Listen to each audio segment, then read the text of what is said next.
said, I'm going to make a video, even if it's kind of dark and shaky and whatnot. It's like one of the found footage videos. But one of the things I was thinking about, in the human mind, it's really about consequences.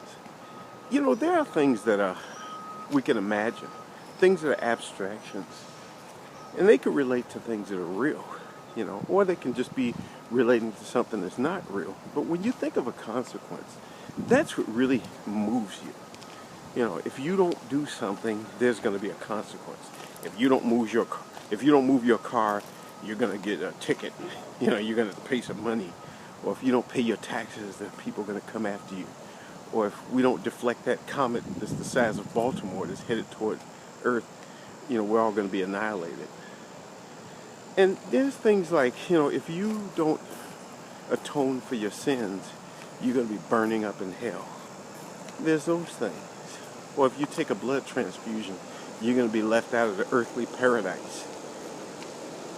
You know, how do you distinguish between when something is real and when it isn't?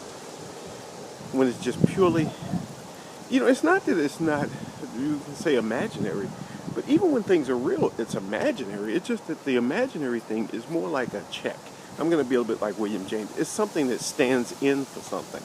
It sort of has a cash value in the sense that it relates to a real consequence or a real substance. It has to do with that, you know, and that's the key to understanding things when you look at something. So the thing is, how do you know when it's real and when it isn't real? How can you make a distinction? That's when learning things and evaluating things and reflecting on things and trying to get as much information as you can really comes in handy. That's when it's important. You know, you can never be 100% sure about a lot of things in this world, but you can be pretty sure. And to me, that's my goal in life, to try to be pretty sure.